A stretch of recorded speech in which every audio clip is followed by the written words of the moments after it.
Puri artist association आनुकूल्य आसंता 27 तारिख में विश्व नाट्य दिवस पालन कर 11 वर्ष पहुंची। 27 तारिख दिन सकाले श्रीमंदिर ठारू ज्योति श्रृंखला कलाकार मानक नहीं शोभायात्रा अन्नपूर्णा रंगमंच में पहुंचब। सेठारे विश्व नाट्य दिवस संबंधी आलोचना हेब।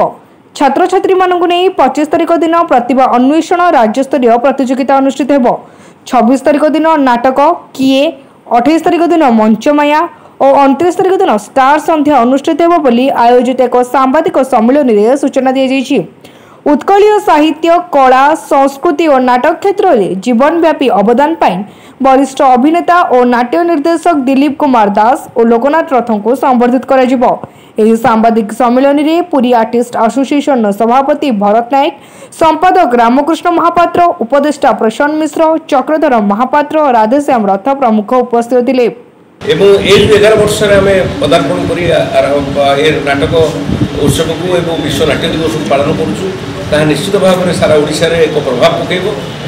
पुरी अन्नपूर्णा रंगमंच जहाँकि नाटकर एतुटीशाल ताहा निश्चित भाव में समस्त जानते अन्नपूर्णा रंगमंच मेसेज टी जीव आम सारा ओडिशा ताहा ग्रहण कर।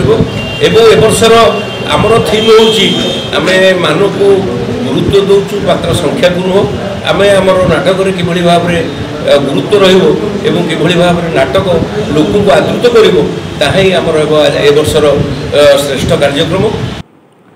पुरी रविनारायण जेना रिपोर्ट, तीर्थक्षेत्र लाइव।